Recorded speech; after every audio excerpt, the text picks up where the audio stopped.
হাসরের ময়দানে এই পুরা জমিনটা হবে হাসরের মাঠ।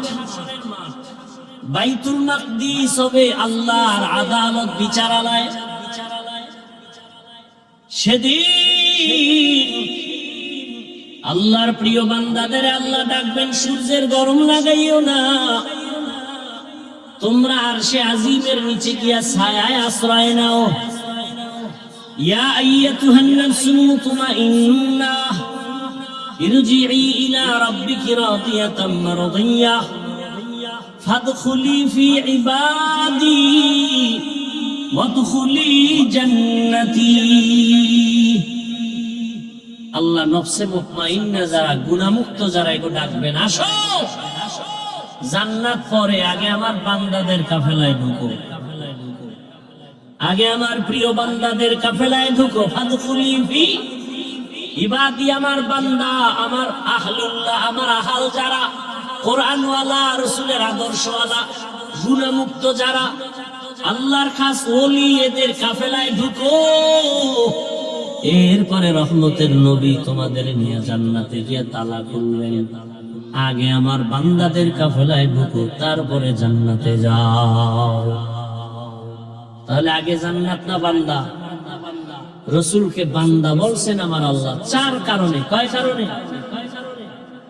এক কারণ বললাম, আর একটা কারণ সামান্য ইঙ্গিত দিয়ে গেলাম, সেটা হলো বান্দার সাথে আল্লাহর সম্পর্কের নাম ইবাদত। আল্লাহর সাথে আমাদের সম্পর্কের নাম কি? ইবাদত। ইবাদত যারা করে তারা আবেদ বা আবুদ, বান্দা। যার ইবাদত করে তিনি হলেন মাবুদ। তাহলে আসল সম্পর্ক আল্লাহর সাথে আমাদের ইবাদতের দ্বারা। যারা ইবাদত করি আমরা বান্দা, যার ইবাদত করি তিনি মাবুদ। আর পৃথিবীতে একমাত্র শ্রেষ্ঠ ইবাদত করনেওয়ালা আমার রাসূল। আমার রাসূল সারা রাত নামাজে কাটাইতেন, পা ফুলে যেত। ইশরাক, আওয়াবিন, তাহাজ্জুদ কোনটা বাদ নাই। এজন্য আমার রাসূলকে আল্লাহ বান্দা বলেছেন। আরো দুইটা কারণ আছে। তো যাই হোক, মেরাজ থেকে আল্লাহ রাসূল হাদিয়া নিয়ে আসছেন। উল্লেখযোগ্য হাদিয়া হলো 5 ওয়াক্ত নামাজ। নবীজি বলেন, বাইনাল আবদি ওয়া বাইনাল কুফরি তারকুস সালাহ। মুমিন আর বেঈমানের ব্যবধান হলো নামাজ। বেঈমানেরা নামাজ পড়ে না, মুমিনেরা নামাজ ছাড়ে না। নবীজি বলেন, কুল্লু উম্মতি ইয়াদখুলুনাল জান্নাতা ইল্লা মান আবা। সমস্ত উম্মত জান্নাতে যাবে, যারা রাসূলকে অস্বীকার করে, মানে না, তারা যাবে না। সাহাবায়ে কেরামদের মধ্য থেকে কেউ প্রশ্ন করলেন, ইয়া রাসূলুল্লাহ, আপনাকে মানে না, তারা কারা? ক্বালা মান আতাআনি দাখালাল জান্নাহ ওয়া মান আসানি ফাকাদ আবা। নবীজি বললেন, যে ব্যক্তি আমার অনুসরণ করবে সে জান্নাতে যাবে, অনুকরণ করবে সে জান্নাতে যাবে। আমান আসানি ফাকাদ আবা, যে আমার বিরোধিতা করবে সে জাহান্নামে যাবে। বর্তমান আরবি মাস রজব চলতেছে, সামনে শাবান, এরপরে রমজান।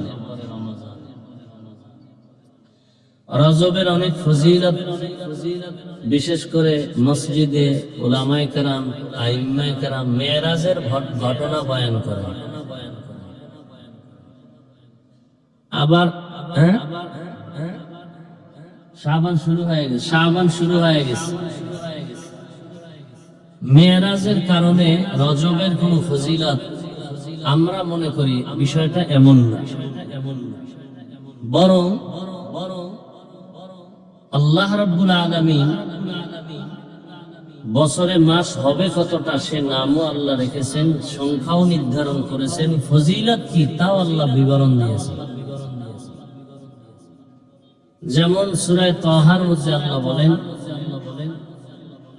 ইন্না ইদ্দাতাশ শুহুরি ইনদাল্লাহি 12 শাহরান ফি কিতাবিল্লাহ ইয়াওমা খালাকাস সামাওয়াতি ওয়াল আরদ মিনহা আরবাআতুন হুরুম যালিকাদ দীনুল কাইয়্যিম। আল্লাহ বলেন গণনার আকারে বছরে মাস হবে 12টা। কতটা হবে? কিয়ামত পর্যন্ত কোন বছর 11 মাসেও হবে না, 13 মাসেও হবে না। কত মাসে হবে? 12 মাসে বছর হবে। সিদ্ধান্ত কার? আল্লাহ, স্থায়ী সিদ্ধান্ত। আর এই 12 মাসের মধ্যে আবার আল্লাহ পাক 4 মাসকে আলাদা মর্যাদা দিয়েছেন অন্য মাসের তুলনায়। কয় মাস? আল্লাহ বলেন এই সিদ্ধান্ত আমি করেছি কবে? আসমান জমিন সৃষ্টি করছি যেদিন, ওদিন এই সিদ্ধান্ত করে লাউহে মাহফুজে লেখা হয়ে গেছে। ওই যে 4 মাস বড় দামি শ্রেষ্ঠ, এর মধ্যে 1 মাস রজব, আর হলো হজের মাস, হজের আগের মাস, হজের পরের মাস। এই 4 মাস, জিলকাদা, যুলহিজ্জা, মুহররম। নবীজি রজব আসলেই আমল শুরু করে দিতেন এবং উম্মতকে দোয়া পড়তে বলতেন, আল্লাহুম্মা বারিক লানা ফি রাজাব ওয়া শাবান ওয়া বাল্লিগনা রমাজান। আয় আল্লাহ, রজব ও শাবানে আমাদেরকে বরকত দান করেন, হায়াত বাড়ায়া রমাজান পর্যন্ত পৌঁছায়। আমরা অনেকে জানি অথচ আমল করি না, পড়ি না। আবার সামনে আসতেছে শবে বরাত। আমাদের বাংলাদেশে নিয়েও কিলোকাল বিভিন্ন মতামত। শাবানের 14তম রাত, তারিখের দিবাগত রাত, 14 তারিখ আরবি, শাবানের দিন দিয়া রাত হলো 15 তারিখের রাত। নিসফে মিন শাবান, এই রাতে আল্লাহর রাসূলের হাদিস, কুমু লাইলাহা ওয়া সুমু ইয়াওমাহা, রাতে তোমরা দণ্ডায়মান থেকে আল্লাহর ইবাদত করো, পরের দিনে রোজা রাখো, নফল রোজা। বিস্তারিত আলোচনা করার সুযোগ নাই, তবে এতটুকু মনে রাখবেন, শবে বরাত বা আমরা যে নিসফে মিন শাবানের আমল করি, এটা হক। এই আমলটা কি ভাই? করা ফরজ না, করলে ওখানে কোনো গুনাহ নেই। সারা রাত ইবাদত করবেন, পরের দিন রোজা রাখবেন, এটা হক। বরং এটাকে নিয়ে যারা মানুষকে বিভ্রান্ত করে তারা বাতিল। তারা কি? বাতিল। হ্যাঁ, শবে বরাতের নামে যদি কেউ সারা রাত ইবাদত বাদ দিয়ে গুনাহ করে, গল্প গুজবে রাত কাটায়, তো সেটা তো সবার কাছেই অপরাধ। সামান্যতম কোন মানুষের উল্টাপাল্টা চলাফেরা দেখে তো আর মাসআলা ডান বাম হবে না। মাসআলার জায়গায় মাসআলা থাকবে, ফতোয়ার জায়গায় ফতোয়া থাকবে, আমলের জায়গায় আমল থাকবে। আপনি নামাজ পড়েন না, এজন্য নামাজের বয়ান করা যাবে না, এটা তো হতে পারে না। আপনি ঠিক মতো পর্দা করেন না, এর মানে পর্দার বয়ান করা যাবে না, এটা হতে পারে না। এখন তো ইসলাম হাওয়ায় উড়ে, হাওয়ায়। যদি প্রশ্ন করি, ভাই আপনি টুপি পরেন না কেন? বলে টুপির মধ্যে কি ইসলাম? ভাই আপনি দাড়ি রাখেন না কেন? বলে দাড়ির মধ্যে কি ইসলাম? ভাই আপনি পর্দা করেন না কেন? বলে পর্দার মধ্যে কি ইসলাম? মদিনার পোশাক পরেন না কেন? বলে পোশাকের মধ্যে কি ইসলাম? কি বুঝলাম? টুপির মধ্যে ইসলাম নাই, দাড়ির মধ্যে ইসলাম নাই, পোশাকে ইসলাম নাই, পর্দায় ইসলাম নাই, তো ইসলাম কই? বলে হাওয়ায় উড়ে। ইসলাম হাওয়ায় উড়ে। এই চালাকি চলতেছে সমাজে। আপনি যদি জান্নাত পেতে চান, রসুলের আদর্শ সুপারিশ পেয়ে জান্নাত পেতে চান, আপনি নামাজ পড়তে সমস্যা কেন? দাড়ি রাখতে আপনার সমস্যা কেন? আচ্ছা, আপনাদের জেনারেল লাইনে RAB, army, police, BDR, OC, DC, SP দাড়িওয়ালা নামাজি নাই, তাহলে আপনি উল্টা পাল্টা বক্তব্য দেন কেন? দাড়ি না রাখা এক জিনিস, দাড়ি পছন্দ না করা আর এক জিনিস। কেউ যদি দাড়ি না রাখেন তাকে গালি দেওয়া যাবে না, কারণ তার অন্তরের হালাত বুঝতে হবে।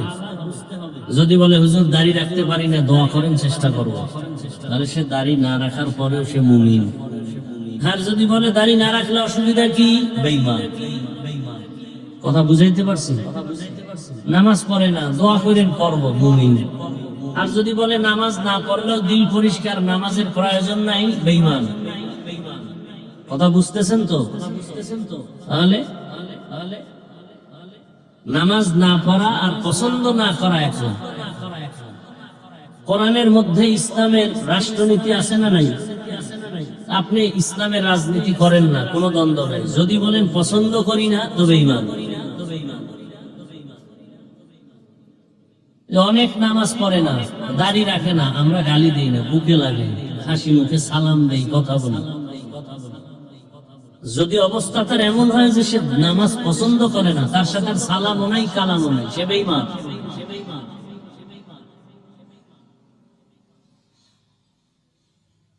তো বছরে মাস হবে 12টা, এর মধ্যে 4 মাস বড় দামি। মুহররম একটা মাস, আরবি বছরের প্রথম মাস, দামি। এই দামি বা শ্রেষ্ঠত্ব দান করছেন আল্লাহ আসমান জমিন সৃষ্টির দিন। অনেকে মুহররমের কারবালার ঘটনা দিয়া প্রমাণ করতে চায় যে কারবালার কারণে মুহররমের দাম, অথচ মুহররমের শ্রেষ্ঠত্ব আসমান জমিন সৃষ্টির দিন সিদ্ধান্ত। ঠিক তেমনি ভাবে রজব, হজের মাস। রাসূলের মেরাজ রমজানে হয়েছে, এই বর্ণনাও আছে। হজের মাসে হয়েছে, হজের আগের মাসে রাসূলের মেরাজ হয়েছে। রজবে হয়েছে এরকম কোন নিশ্চয়তা কেউ দিতে পারবে না। ইতিহাস নবী নির্দিষ্ট করে বলেন নাই যে মেরাজ রজবে হয়েছে, তবে মেরাজ হয়েছে এটা ঠিক।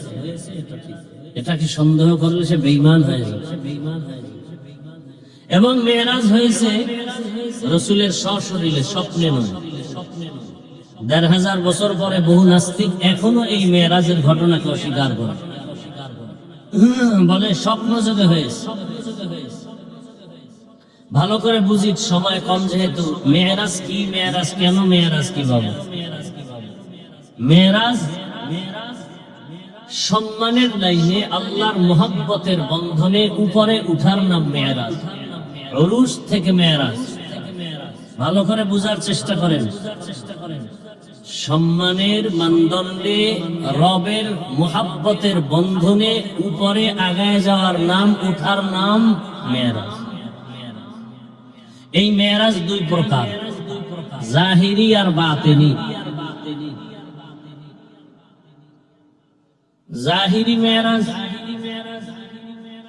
আর একটা হলো বাতিনি মেরাজ। জাহিরি মেরাজ যেমন রাসূলকে বাইতুল্লাহ থেকে বাইতুল মাকদিসে নিতেছেন সম্মানের সাথে, ডানে বামে সামনে পেছনে 70 হাজার ফেরেশতা, জিবরাইল মিকাইল সাথে।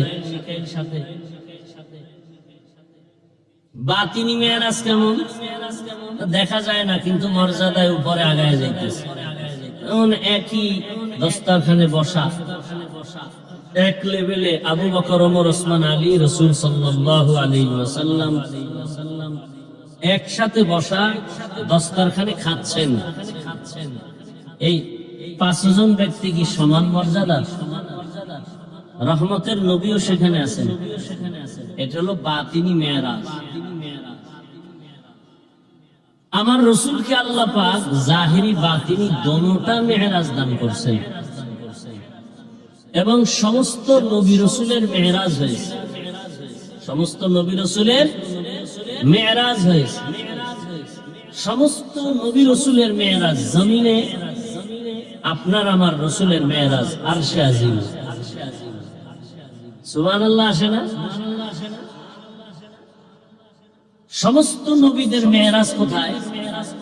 জমিনে। আপনার আমার রাসূলের মেরাজ আরশে আজিম। নাম্বার 3, সমস্ত নবী রাসূলদের মিরাজ হলো ইমতিহান, আর আপনার আমার রাসূলের মিরাজ হলো ইনআম। সমস্ত নবী রাসূলদের মিরাজ হলো পরীক্ষা, আর একমাত্র আমার রাসূলের মিরাজ হলো পুরস্কার। কেমনে কেমনে হয়েছে বলার সময় নেই। পয়গম্বর আদম নবিয়িনা আলাইহিস সালাতু ওয়াস সালামের মিরাজ হয়েছে আরাফার ময়দানে। ইব্রাহিম নবীর মিরাজ হয়েছে আগুনের মধ্যে। মূসা নবীর মিরাজ হয়েছে তুর পাহাড়ে। ইউনুস নবীর মিরাজ হয়েছে মাছের পেটের ভেতরে। ঈসা নবীর সাথে মিরাজ দ্বিতীয় আসমানের মধ্যে। দুনিয়াতে সব নবীদের মিরাজ হয়েছে আল্লাহর সাথে মুহাব্বতের বন্ধনে উপরে মর্যাদা আগায় যাওয়ার নাম মিরাজ। নমরুদ তাকায় দেখে ইব্রাহিম নবী আগুনে জ্বলতেছে, কিন্তু না, রবের সাথে মুহাব্বতের কথা চলতেছে। ইউনুস নবী মাছের পেটে আছে, তবে আল্লাহর সাথে কথা বন্ধ নাই। আল্লাহ আমার নবীকে মিরাজ দেওয়ার জন্য আরশে আজিমে দাওয়াত দিলেন, কারণ সব নবী রাসূল আমার আল্লাহ তাআলার আশিক, আর আমার আল্লাহ হলেন মুহাম্মদের আশিক। আল্লাহ পাক রব্বুল আলামিন নবীর মিরাজ করালেন রাতের বেলা। কেন? বলে বন্ধুর সাথে বন্ধুর মুহাব্বতের আলোচনা, অন্ধকারে নির্জনে মুহাব্বতের আলোচনা জমে। পুরা রাত লাগে না, এই রাতের সামান্য সময় রাসূলের মিরাজের সময়। নবীজির মিরাজ শুরু হয়েছে বাইতুল্লাহ থেকে। আল্লাহ অর্ডার করলেন জিবরাইলকে, যাও জান্নাত থেকে একটা বোরাক নিয়ে যাও। রহমতের নবীকে দাওয়াত দিয়া বোরাকে নিয়ে আসো। হুয়া হুকুম জিবরাইল কো ইরশাদ, बोराके के जन्नत से कर इंतखाब सजाओ सुको, ज़ेवर से तू ताबा पा फिर उसको तू काबा में ले करके जा। জিবরাইল আমিন জান্নাত থেকে একটা বোরাক নিয়া বাইতুল্লাহ হাজির হয়ে গেলেন। বোরাকটা বাইতুল্লাহর মধ্যে রাইখা রাতের গভীর রহমতের নবী ঘুমান। নবীজির আদত এশান নামাজ পড়েই নবী ঘুমায় যান, দুনিয়াবি কথা কারোর সাথে হয় না। আবার রাতের শেষ ভাগে নবী সজাগ হয়ে আবার ইবাদতে মশগুল হয়ে যান। নবী ঘুমাইলে তার চোখ বন্ধ থাকে, কিন্তু তার কলব কখনো ঘুমায় না। নবীজি কোথায় আছেন? ঘুমন্ত। কেউ লিখেছেন শিয়াবে আবু তালিবের মাঝে নবী ঘুমান, কেউ বলছেন না নবী চাচাতো বোন উম্মে হানির ঘরে ঘুমন্ত, কেউ বলেছেন রহমতের নবী হাতিমে কাবায় ঘুমান। তিনটা কথাই সত্য। শিয়াবে আবু তালিবের এরিয়ার মাঝখানে চাচাতো বোনের ঘর। জিবরাইল আমিন ওই ঘরে ঢুকলেন, উপর থেকে ছাদ থেকে দরজা খুলেন নাই। জিবরাইল আমিনের 600 নূরের পাখা এক পাশে চাপাইয়া রহমতের নবীকে সজাগ করলেন। পা মোবারকের তলায় পাখা স্পর্শ করেছে, নবী সজাগ হয়ে গেছে। তাকায় দেখে জিবরাইল, কি ব্যাপার? বলে সুসংবাদ নিয়ে আসছি। বলে উপর থেকে এরকম 7 ছিদ্র কেন? বলে আমি উপর থেকে নামছি, দরজা দিয়ে কেন ঢুকো নাই, উল্টা ঢুকলা কেন? জিব্রাইল বলেন আজ যত ব্যবহার সব হবে উল্টা। রহমতের নবীকে ওখান থেকে উঠাইয়া হাতিমে কাবায় নিলেন। নবী ওখানে গিয়ে আবার তন্দ্রায় পড়েছেন, আবার ওখান থেকে উঠাইলেন। উঠাইয়া জমজম কূপের কিনারায় নিয়ে গেছেন। নবী বলেন ওখানে নেওয়ার পরে জমজম কূপের পানি দিয়ে আমি ওযু বানাইলাম। আমাকে চিৎভাবে শোয়া দেওয়া হলো, আমার বুকটাকে চেরা হলো। বুকের মাঝের থেকে কলব মোবারক বের করে স্বর্ণের পেয়ালায় রাখা হলো। জমজম কূপের পানি দিয়া ধুইয়া ফেললো, আবার ভেতরে দিয়া লাগাইয়া দিল। আগের মতো হয়ে গেল, সেলাই লাগলো না, রক্ত গেল না, কোনো ব্যথাও পেলাম না। এইভাবে ওপেন হার্ট সার্জারি আমাকে করা হয়েছে 4 বার। কয়বার? 4 বার।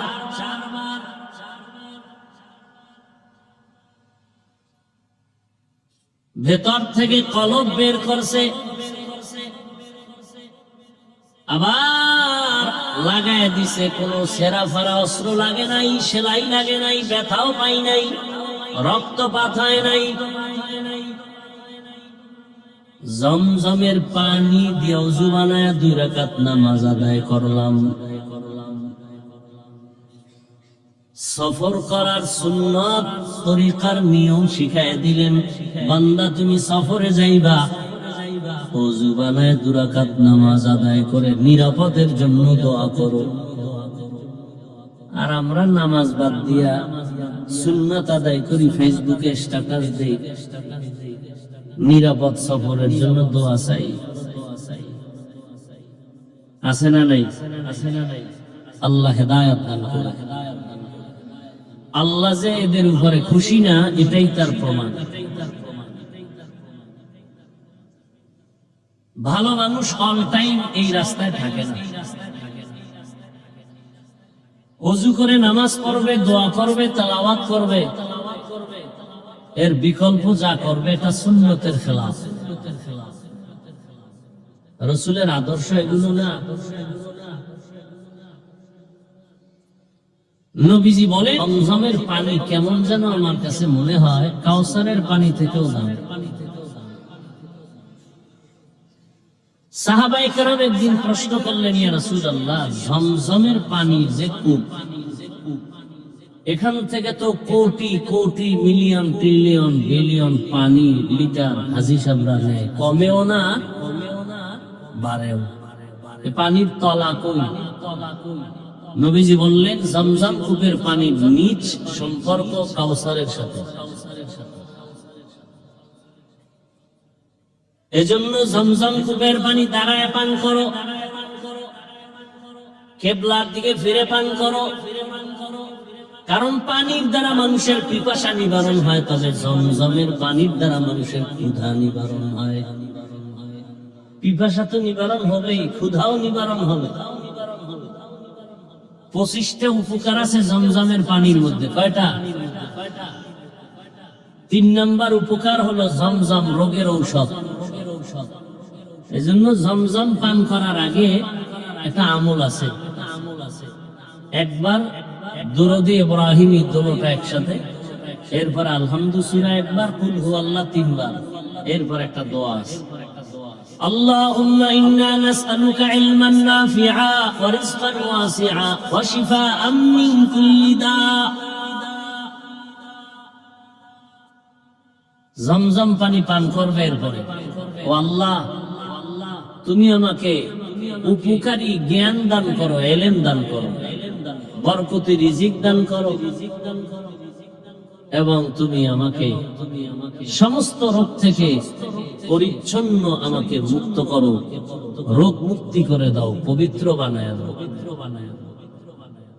জমজম পানি এত দামি, পৃথিবীর সমস্ত মানুষ, চিকিৎসা বিজ্ঞানীরা একমত জমজমের মতো বিশুদ্ধ পৃথিবীতে আর কোনো পানি না। রহমতের নবী বললেন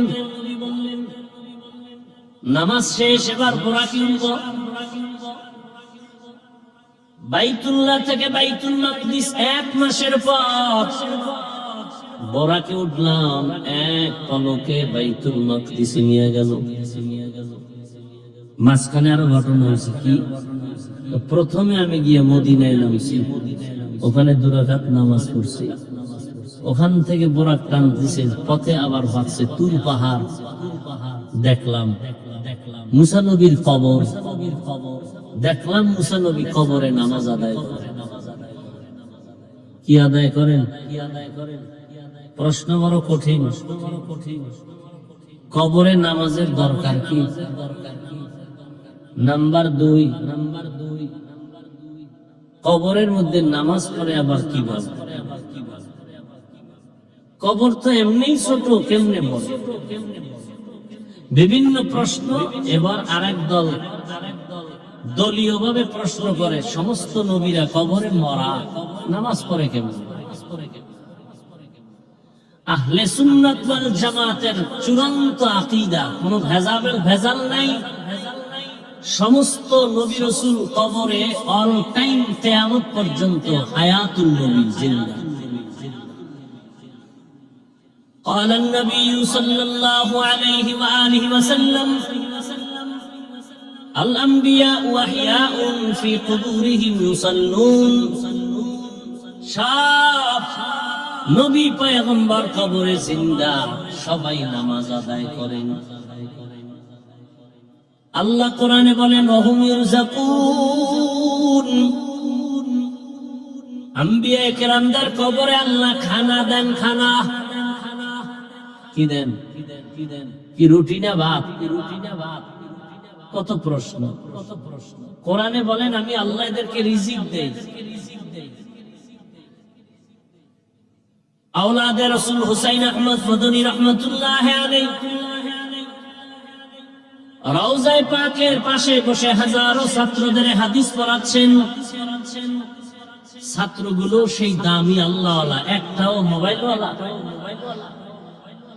আর এখন ছাত্র সব মোবাইলওয়ালা। যে প্রতিষ্ঠানে মোবাইল চালাতে দেবে না, সে প্রতিষ্ঠানে ছাত্র পাওয়া যায় না।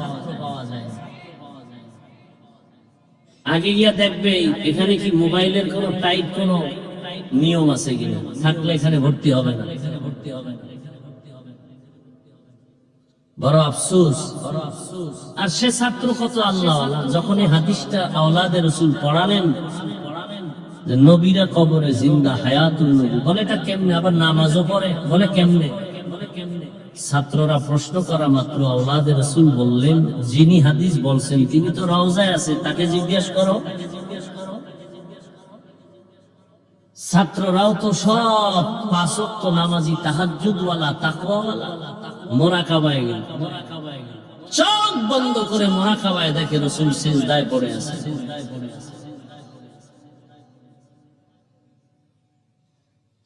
কেমন আওলাদে রাসূল? মদনী রাহমাতুল্লাহ আলাইহি, এইটা বন্ধ করতে বলছি না?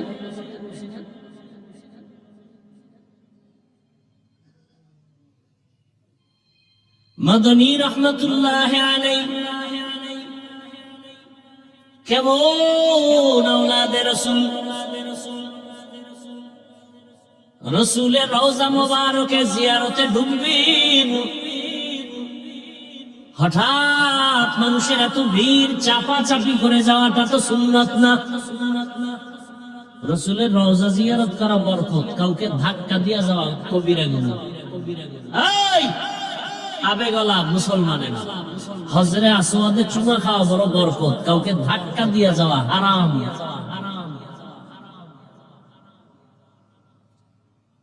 সুন্নাত আদায় করতে গিয়ে হারাম গুনায় লিপ্ত হওয়া যাবে না। আল্লাহ হেদায়েতের দৌলত দান করেন। আওলাদে রাসূল দেখলেন যে ধাক্কা দিয়ে যাওয়ার দরকার নেই, আরো পিছনে চলে আসলেন। মদিনাতুল মুনাব্বারা রওজা আতহার থেকে একটু দূরে গিয়া চুপ করে একটা নির্জন জায়গায় বসে চোখ বন্ধ করে মুরাকাবার হালাতে রাসূলকে সালাম দিলেন। রাসূলের রওজা থেকে আওয়াজ আসতেছে, যে আমার আওলাদ, তুমি কাছে এসে যা পাইতা দূরে বসে তা পেয়ে গেছো। এই মিয়া, ওয়াজ কুরুনির ইতিহাস জানেন না? ওয়াজ কুরুনির ইতিহাস জানেন না কেউ? রসুলকে দেখে নাই, কিন্তু রসুলের বরকত পাইছে না পায় না? হ্যাঁ, আমি দাড়ি কেটে যদি মদিনায় যাইয়া রসুলের রওজার পাশে আজীবন ঘুমান, কি সব হবে আপনার? 24 ঘন্টা আমল নামায় কবিরা গুনাহ লেখা হয়, অল টাইম। 24 ঘন্টার প্রতিটি মুহূর্ত কবিরা গুনাহ। 1 সেকেন্ডের জন্য গুনাহ লেখা বন্ধ হবে না যতদিন তওবা না করবেন। আপনি সুদের টাকায় ব্যবসা করেন, মক্কার ভিতরে গিয়ে আপনি সেজদায় পড়লেন, লাভ কি যদি তওবা না করেন? হ্যাঁ, আর যদি আপনি রসুলের সুন্নত ভালো করে আমল করেন, এখানে থেকে গরিব মানুষ যদি মদিনায় যেতে নাও পারেন, আল্লাহ পাক কুদরতের দ্বারা রসুলকে ঘুমের ঘরে দেখায়। আল্লাহ পারেন না? আসল কি মক্কা মদিনা না সুন্নত? সুন্নত। সুন্নতের আমল করেন, এর বিকল্প কিচ্ছু নাই, কোন চালাকি চলবে না। ওই যে আওলাদে রসুলের কথা এতবার বলতেছি, তিনি বাংলাদেশে আসছেন, বিশেষ করে সিলেটে আর চট্টগ্রামে বেশি সময় দিতেন। মদনী রহমতুল্লাহ, তো মানুষ যাইতো আওলাদে রসুল দেখতে, তো গেলে দেখতে যায় একটু মুসাফা করে না, কি কয়, সাক্ষাৎ দেয় না? হাজারো মানুষ সাক্ষাতে যাইতেন, 2 শ্রেণীর মানুষের সাথে হযরত হাত মিলাইতেন না। কয় শ্রেণী? 1 শ্রেণী যারা দাড়ি কাটে ছাটে, এদেরকে বলতেন, এই দুশমনের রাসূল, রাসূলের কলিজায় আঘাত করো, আমার সুন্নাত আদায়ের জন্য পাগল কেন? রাসূলের দুশমনের হাতে আমি হাত মিলাই না। যাও, আওলাদে রাসূল তো, রাসূলের আওলাদ তো। আর 1 শ্রেণীর মানুষের সাথে হাত মিলাইতেন না, যারা সাহাবায়ে কেরামের বিরোধিতা করে, এরাও রাসূলের দুশমন। এরা কি? সাহাবায়ে কেরামের বিরুদ্ধে যারা ইশারা ইঙ্গিতে অন্তরে কোনো ধারণা রাখবে খারাপ, বলবে খারাপ, এরা সম্পূর্ণ বাতিল, ভণ্ড। এদের যারা বাতিল বলবে না, তারাও বাতিল। এই 2 শ্রেণীর ব্যক্তিদের সাথে আওলাদে রাসূল হাত মিলাইতেন না। ও উম্মত, রাসূলের আশিক দাড়িবিহীন অবস্থায় রাসূলের সামনে কিভাবে দাঁড়াবে? রাসূল কি লজ্জা পাবেন না? বড় আফসোস। হ্যাঁ, আল্লাহ হেদায়েত না দিলে আমার বয়ান কেন, স্বয়ং রাসূল বয়ান দিল, ওর কপাল খুলবে না। কি ভাই? যেই রাসূলকে এক নজর দেখলে ভালোবাসার জাহান্নাম হারাম হয়ে যায়, সেই রাসূলকে 13 বছর দেখছে, বয়ান শুনছে, কালেমা পড়ে নাই আবু জাহল। আর 27 বছরের যুবক সন্তান তরবারি নিয়ে দৌড়ায় আমার নবীকে জবাই করার জন্য। রহমতের নবী চেহারা মুবারক দেখা মাত্র তরবারি ফেলে ক্ষমা চায়, বলে, রহমতের নবী বেয়াদবি ক্ষমা করে আমাকে মুসলমান বানায় দেন। তরবারি ফালায় কালেমাওয়ালা হয়ে গেল 27 বছরের যুবক। নাম কি? এর নাম কপাল। কপাল যদি নষ্ট হয়, রাসূলের বয়ানও কপালে কালেমা আসে না। আর কপাল যদি খুলে যায়, নবীজিকে জবাই করতে গিয়াও কালেমাওয়ালা হয়ে যায়। কপাল যদি খুলে, এক কথায় বান্দার হেদায়েতের দরজা খুলবে। আর কপাল খারাপ হলে হাজারো বয়ান শুনবে, এক বয়ানও তার সিনার মধ্যে ঢুকবে না। বলবে হুজুরেরা তো এরমই কয়, বয়ানের ফলাফল কি? হুজুরেরা তো এমনই কয়। ভাব দাও, হুজুরদের বয়ান হুজুররা করবে, আমাদের চলা আমরা চলে। আমি তো প্রায় মাহফিলে ইদানিং বলি, আমাদের ওলামায়ে কেরাম যদি মাঠে ময়দানে কথা না বলতেন, সোনার বাংলাদেশটা বেশ্যাখানা হয়ে যেত বহু আগে। দেখেন না, এত বয়ানের পরেও তসবিহ গুনতেছে বাঙালিরা। আসবে কবে সেই ভোটের আগের রাত, টাকায় বিক্রি হয়ে যাব কুত্তার মতো। বাজারে একটা মুরগি কিনতে গেলে লাগবে ভালো মানের 1000 টাকার মতো, ভালো মানের একটা ছাগল কিনলে লাগবে 20,000 টাকা, ভালো মানের একটা গরু কিনলে লাগবে 1 লাখ। সোনার বাংলার আশরাফুল মখলুকেরা বিক্রি হবে ভোটের আগের রাতে বাজার দরে 500 টাকা। তার মানে ছাগলের দামেও নাই, ও ছাগলের চেয়েও খারাপ, ও গরুর চেয়ে খারাপ, ও শুকর চেয়ে খারাপ, ও কুকুর চেয়েও খারাপ। টাকায় কুকুর বিক্রি হয়, পশু বিক্রি হয়, অমানুষ বিক্রি হয়, মানুষ টাকায় বিক্রি হতে পারে না। যারা টাকায় বিক্রি হবে ভোটের আগের রাত্রে, ওরা মানুষ না, ওরা অমানুষ। আল্লাহ কোরআনে কি বলছেন? ওয়ালাকাদ যারানা লিজাহান্নামা কাসীরাম মিনাল জিন্নি ওয়াল ইনস লাহুম কুলুবুন লা ইয়াফকাহুনা বিহা ওয়া লাহুম আ'য়ুনুন লা ইউবসিরুনা বিহা ওয়া লাহুম আযানুন লা ইয়াসমাউনা বিহা উলাইকা কাল আনআমি বাল হুম আযাল উলাইকা হুমুল গাফিলুন।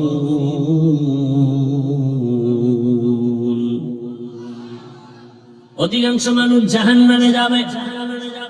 কেন? আমি আল্লাহ তাদের কল দিলাম গবেষণা করার জন্য। গবেষণা করবে, ছোট্ট একটা প্যান্ডেল বানাইতে কত কোটি লাগলো, আর এত বিশাল 7টা আসমান এত সুন্দর ভাবে টানা, আর প্লেন একটা খুঁটিও নাই, উপর থেকে রশির কোনো টানাও নাই। কে করছেন?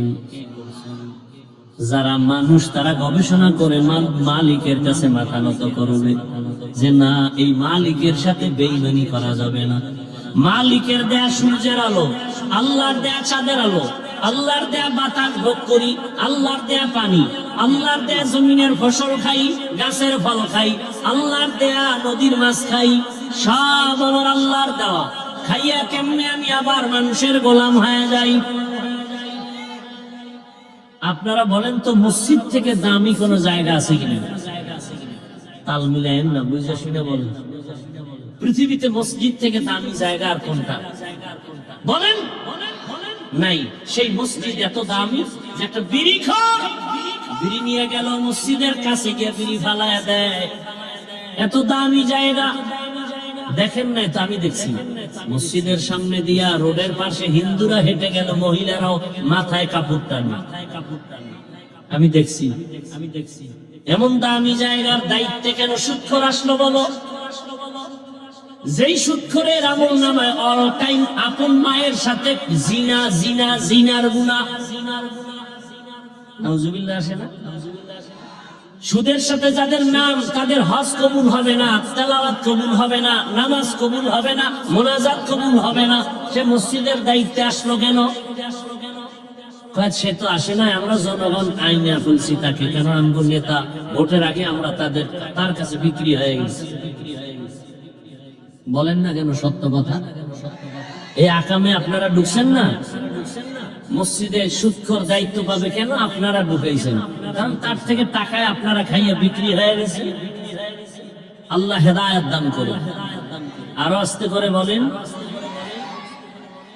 রাগ করতেছেন? আমি কোরআন হাদিসের বাইরে বলতেছি। আচ্ছা, এই কথাগুলো আমরা আলেমরা আপনাদের বলতেছি কি জাহান্নামে নেওয়ার জন্য না জান্নাতে নেওয়ার জন্য? আমরা যদি কথাগুলো না বলি আর কেউ বলবে? আচ্ছা, আপনি নামাজ পড়েন না, এজন্য কি আমি নামাজের বয়ান করব না? না, একটা আন্দোলন করেন যে যারা আমরা নামাজ পড়ি না আমাদেরকে নামাজের কোনো বয়ান। নামাজ পড়েন না, নামাজের বয়ান করি, তাতে তো কষ্ট পান না। সুদ খান, সুদের বিরুদ্ধে বলি, তাতে কষ্ট পাবেন কেন? আপনার হিসাব আপনি দিবেন, কিন্তু আমার আল্লাহর কোরআন দিয়া মানুষকে বুঝাতে হবে না? হ্যাঁ, আপনি হজ করতেছেন, অথচ সুদের টাকায় নাম লেখানো, হজ হবে না। আপনি কোটি টাকা দান করতেছেন, একটা সওয়াবও পাবেন না যদি তওবা না করেন।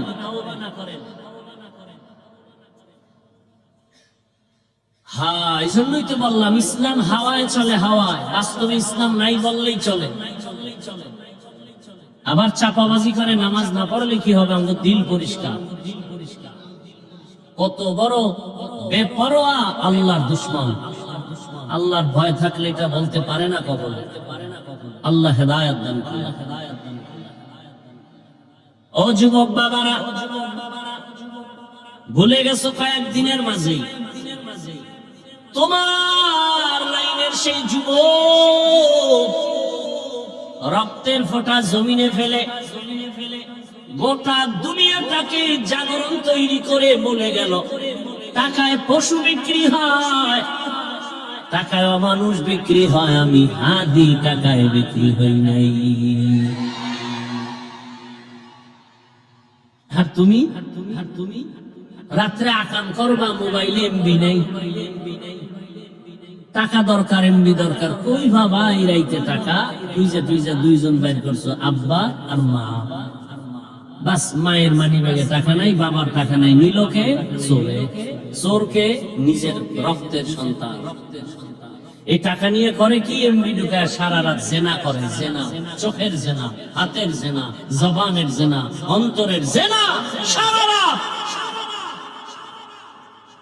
যেই পরিমাণ গুনাহ হয়, উচিত ছিল ঘুমের মধ্যে ঘরের উপরে ঠাডা ভরা। শুধু মুহাম্মদের উম্মত হওয়ার কারণে আল্লাহ হেফাজত করেছে। কিন্তু চিনলা না সে রহমতের নবী কত দামি। চিনলা না। তুমি রাসূলকে মুহাব্বত করো, আমিও তো করি। আমার মুহাব্বতের কারণে আজ আমাকে গোটা দেশের মন্ত্রীও যদি বানায়, আমি তো জীবন চলে যাবে, দাড়ি কাটবো না। আমার রাসূলের মুহাব্বতের কারণে, আমার রাসূলের মুহাব্বতের কারণে তো আমি টুপি ছাড়বো না। আমি জানি এই টুপির কারণে বহু গালি শুনছি, আমি দাড়ির কারণে আমরা অনেক মানুষের গালি শুনি। এরপর রাসূলের মুহাব্বতে দেশটাকেও যদি আমাকে দিয়ে দেয়, সব আগুন দিয়ে জ্বালায় দিব, রাসূলের কলিজা আঘাত দিয়ে দাড়ি কাটবো না। আর তোমার যদি পাও ধরি, তুমি দাড়ি রাখবা না, আবার দাবি করো রাসূলের আশিক। তুমি দাড়ি কামানে ওলা সত্য। রাসূলের আশিক যদি হও তো এদেশের ভণ্ডকে, আমরা ভণ্ড। তোমরা দাড়ি কামানে ওলা যদি রাসূলের আশিক হও, তো আমরা দাড়ি টুপি ওলারা ভণ্ড। আফসোস, বড় আফসোস।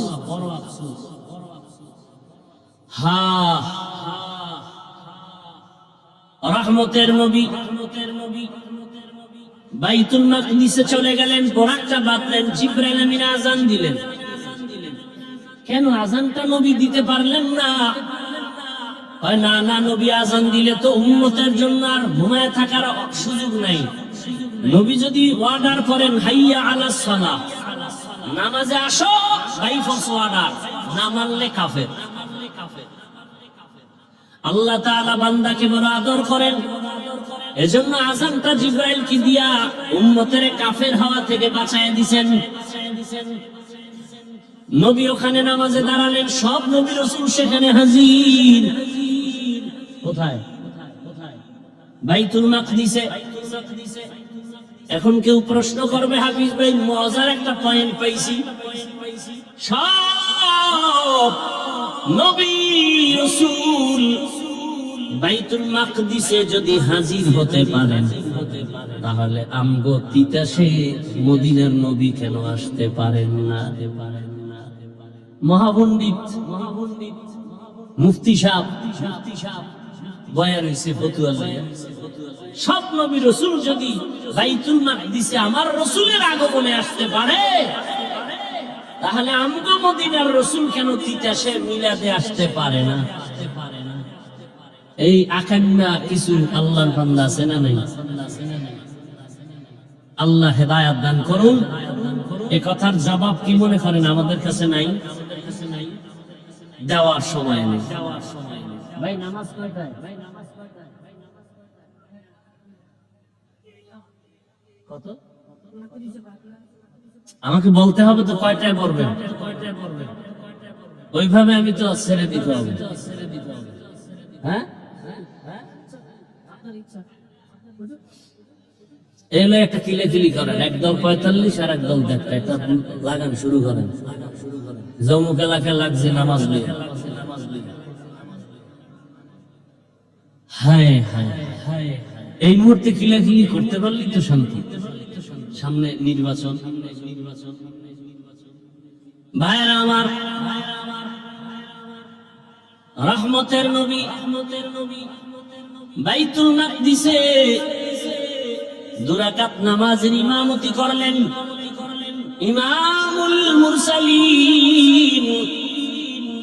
রহমতের নবী নামাজ শেষ করে ওখান থেকে পরাকে সফর আসমানের দিকে রওনা হলেন।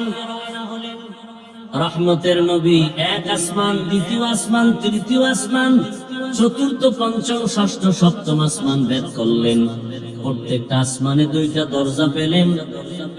এক একটা দরজা জমরা দেখুন পাথর দ্বারা বানানো, সব দরওয়াজার ভেতরে তালা লাগানো, নূরের তৈরি তালা।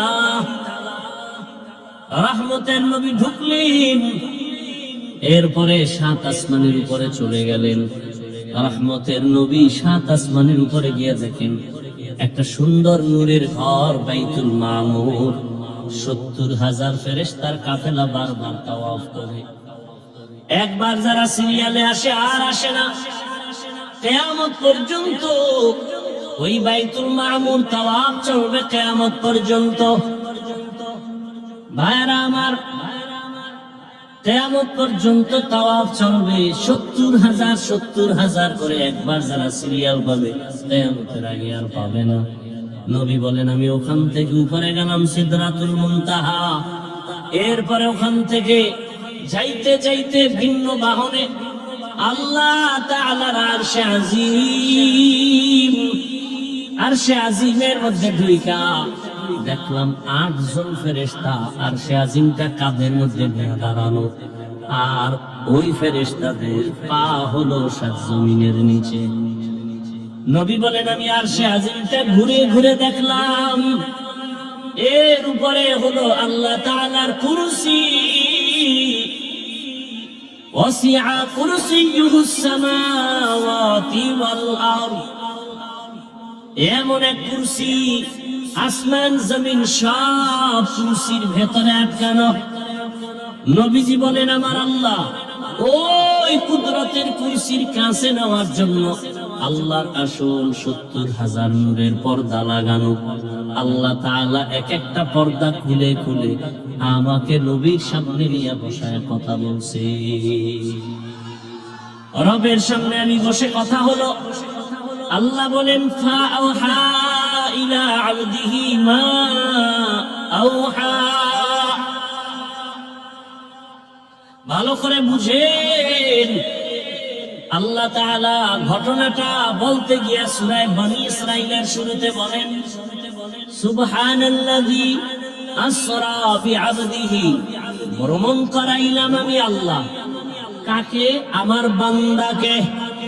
এখানে বান্দা মানে রহমাতুল্লিল। এখান থেকে কয়েকটা পয়েন্ট আমাদের খুব বুঝার দরকার, যদিও সময় নাই, একটা পয়েন্ট বলব। কোরআনে হাকিমে আল্লাহ পাক নবীদের যাদের নাম নিছেন, সম্বোধন করছেন নাম নিয়ে নিয়ে। ওমা তিলকা বিয়ামিনিকা ইয়া মূসা ইয়া নূহ ওয়া নাদাইনাহু ইয়া ইব্রাহিম। কিন্তু রহমতের নবীর নাম আল্লাহ কোরআনে নেন নাই, সম্বোধন করেন নাই, বরং আমার রাসূলকে আল্লাহ যতবার সম্বোধন করছেন দামি দামি দামি দামি শব্দ বলেছেন, কিন্তু নাম বলেন নাই। ইয়া আইয়ুহাল মুযাম্মিল কুমিল লাইলা ইল্লা কালিলা ইয়া আইয়ুহাল মুদ্দাসসির কুম ফাআনযির ইয়াসিন তাহা। নবীকে দামি দামি শব্দ বলে সম্বোধন করেছেন। ওমা আরসালনাকা ইল্লা রাহমাতাল লিল আলামিন ইন্না আরসালনাকা শাহিদান ওয়া মুবাশশিরান ওয়া নাযীরা। দামি দামি শব্দ বলে নবীকে সম্বোধন করেছেন। লাকাদ কানা লাকুম ফি রাসূলিল্লাহি উসওয়াতুন হাসানাহ। ইন্না আ'তাইনাকাল কাউসার। তাহলে নবীর নাম না নিলেও দামি দামি শব্দ বলছেন, যেগুলো বিশ্লেষণ ছাড়া বুঝে আসে না। নবী রহমাতুল লিল আলামিন, নবী শাহেদ, নবী বাশীরা ওয়া নাযীরা, এগুলোর ব্যাখ্যা বড় কঠিন। নবী কাউসারওয়ালা। কিন্তু নবীর জীবনে দুইটা সফর হয়েছে অলৌকিক এবং আশ্চর্য ধরনের ইতিহাস শ্রেষ্ঠ সফর। এক সফর জমিনের, একটা সফর হলো আসমানে। যেই আসমানের সফরটা মানুষ এখনো বিশ্বাস করে না, অনেক বেঈমানেরা মেরাজের সফরটাকে বিশ্বাস করতে পারে না। সেই সফরের ঘটনা বর্ণনা করতে গিয়া আল্লাহ পাক নবীর নাম নেন নাই, দামি দামি কোন শব্দ বলেন নাই, নরমাল একটা শব্দ বলেছেন, বান্দা। কি বলছেন? বান্দা। এটা কত নরমাল। হিন্দুরাও বান্দা, ইহুদিরাও বান্দা, খ্রিস্টানও আল্লাহর বান্দা, আমরাও বান্দা। আল্লাহ কয় আমার হাবিব তিনিও আমার বান্দা। মেরাজের ঘটনার ক্ষেত্রে আল্লাহ রাসূলকে বান্দা শব্দ বললেন কেন? এত নরমাল বললেন কেন? বরং আরো দামি শব্দ বললেন। নরমাল শব্দ বান্দা বলার চার কারণ। কয় কারণ? এর এক নাম্বার কারণ, নবী নিজেকে বান্দা বলে তৃপ্তি পান, খুশি হন। রসুলের আশিক তো আমার আল্লাহ, আমার রসুল বান্দা বললে খুশি হন। এজন্য আম্মা জানা আয়েশা রাদিয়াল্লাহু আনহা নবীজির ইবাদত দেখে মাঝে মাঝে বলতেন, নবী আপনি এত কষ্ট করে ইবাদত করেন, হাত্তা তারিমা কদামা, আপনার কদম মোবারক ফুলে যায়, কেন এত কষ্ট করেন? আপনার তো গুনাহ নাই। নবী বলেন, আফালা আকুনা আবদান শাকুরা, আমি কি আল্লাহর কৃতজ্ঞ বান্দা হব না? এজন্য বান্দা। শুধু কি তাই? অনেকে বলে বান্দা তো দুনিয়ায়, আর সে আজিমি কি বান্দা? একটু আগে আয়াতটা পড়ছিল, নবী বলেন ফাআওহা ইলা আবদিহি মা আওহা, আল্লাহ বান্দার উপরে ওহী নাযিল করলেন যা করার ছিল। আরো মজার কথা, নবীজিকে আল্লাহ পাক বললেন, আপনি আমার বাড়ি আসছেন, কি নিয়ে আসছেন? হাদিয়া।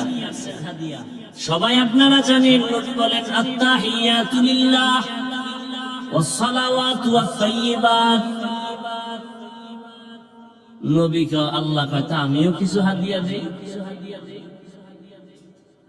আসসালামু আলাইকা আইয়ুহান নাবিয়্যু ওয়া রাহমাতুল্লাহি ওয়া বারাকাতুহু। নবী কয়, আমি একা নিব না, আপনার দেওয়াটা উম্মত সহ নেই। আসসালামু আলাইনা ওয়া আলা ইবাদিল্লাহিস সালিহিন। এবার আল্লাহ কয়, ফেরেশতারা কারবার দেখছো, কাহা দেখতেছো? তো সাক্ষী দাও, আমার রাসূল আমার সামনে। ফেরেশতারা সাক্ষী দেয়, আশহাদু আল্লা ইলাহা ইল্লাল্লাহ ওয়া আশহাদু আন্না মুহাম্মাদান। ফেরেশতারা মুহাম্মাদান কয়ে চুপায় গেছে। কি বলবে? রাসূলুহু। আল্লাহ কয় না, রহমতের নবীকে রাসূলুহু দিয়েছি আমি, আর রাসূল আমাকে দিতে চান বান্দা। আমি তো রাসূলকে রাসূল দিছি আমার পক্ষ থেকে, কিন্তু না, এটা আমারটা পরে নাও। রাসূল যেহেতু বান্দা বললে খুশি হয়, বান্দা আগে নাও। রাসূল পরে, বান্দা আগে। ফেরেশতাদের পরে কি বলল? আবদুহু ওয়া রাসূলুহু। আমার মুহাম্মদ প্রথমে বান্দা, এরপরে রাসূল। আরো মজার কথা, হাসরের ময়দানে এই পুরা জমিনটা হবে হাসরের মাঠ। বাইতুল মাকদিস হবে আল্লাহর আদালত, বিচারালয়।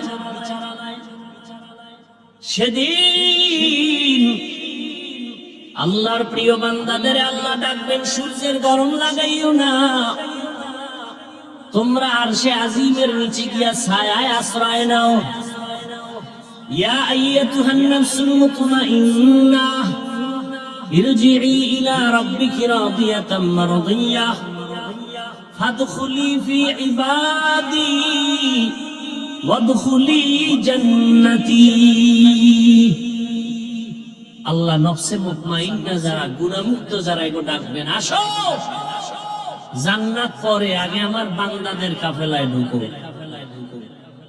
আগে আমার প্রিয় বান্দাদের কাফেলায় ঢুকো। ফাদখুলি ফি ইবাদি, আমার বান্দা, আমার আহলুল্লাহ, আমার আহাল যারা, কোরআনওয়ালা, রাসূলের আদর্শওয়ালা, গুনাহমুক্ত যারা, আল্লাহর খাস ওলি, এদের কাফেলায় ঢুকো।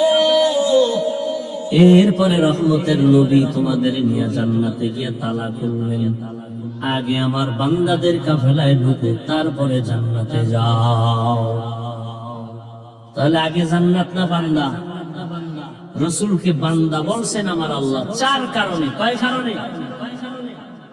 এক কারণ বললাম, আর একটা কারণ সামান্য ইঙ্গিত দিয়ে গেলাম, সেটা হলো বান্দার সাথে আল্লাহর সম্পর্কের নাম ইবাদত। আল্লাহর সাথে আমাদের সম্পর্কের নাম কি? ইবাদত। ইবাদত যারা করে তারা আবেদ বা আবদ, বান্দা। যার ইবাদত করে তিনি হলেন মাবুদ। তাহলে আসল সম্পর্ক আল্লাহর সাথে আমাদের ইবাদতের দ্বারা। যারা ইবাদত করি আমরা বান্দা, যার ইবাদত করি তিনি মাবুদ। আর পৃথিবীতে একমাত্র শ্রেষ্ঠ ইবাদত করনেওয়ালা আমার রাসূল। আমার রাসূল সারা রাত নামাজে কাটাইতেন, পা ফুলে যেত। ইশরাক, আওয়াবিন, তাহাজ্জুদ কোনটা বাদ নাই। এজন্য আমার রাসূলকে আল্লাহ বান্দা বলেছেন। আরো দুইটা কারণ আছে।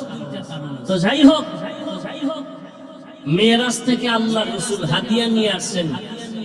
উল্লেখযোগ্য হাদিয়া হলো 5 ওয়াক্ত নামাজ। নবীজি বলেন, বাইনাল আবদি ওয়া বাইনাল কুফরি তারকুস সালাহ। মুমিন আর বেঈমানের ব্যবধান হলো নামাজ। বেঈমানেরা নামাজ পড়ে না, মুমিনেরা নামাজ ছাড়ে না। বলেন তো ফরজ নামাজ কত ওয়াক্ত? 5 ওয়াক্ত। সপ্তাহে একদিন। কয়দিন পড়েন না কেন? কপাল এমন করা পড়ছে যে জুমায় আইসাও পুরা নামাজ পড়ে না, কপাল ফুরছে তো। সালাম ফিরাইলে দৌড়। পৃথিবীর কোন মুফতি বলতে পারবে? আর দাঁড়ান, সামনে আনেন তো, যে জুমার দিন ইমামের সাথে 2 রাকাত পড়লে আর নামাজ লাগে না? একজন মুফতি দেখান তো। হ্যাঁ, কিছু আউলা জাউলা ফতোয়া শুনছি যে জুমার দিন আগের সুন্নত লাগে না। এটাও একটা বিভ্রান্তকর ফতোয়া। কিন্তু সালামের পরে গিয়া 4 রাকাত সুন্নত লাগবে না বলে পৃথিবীতে একজন আলেমের কথা বলেন। আপনারা সালাম ফিরাইলেই দৌড় দেন কেন? আজরাইলে টানে না শয়তানে টানে? সিনেমা হলে যাবেন, পাগল হয়ে গেছেন না? অধিকাংশ মুসল্লিরা জুমার নামাজের পরে, বিশেষ করে শহর এলাকায়, সিনেমা হলে যায়। ওই যায়, শুনতে একটু খারাপ লাগে, আসল সিনেমা হল না, মিনি সিনেমা হল, বিবাহের অনুষ্ঠান। কথা কয় না? সিনেমা হলে যা হয় আপনাদের দেশের বিয়ার অনুষ্ঠানে কম হয়। ভিডিও, নাচ গান হয় না? হয় না? সিনেমা হলের বাকি কি? হ্যাঁ, ওই আমি উত্তরা গুলশানে জুমা পড়াই, সব মাতাওয়ালা বলছি, খবরদার ভুলেও আমাকে সিনেমা হলে দাওয়াত দিবেন না। দাওয়াত দিলে পরের জুমা থেকে আমি বিদায়।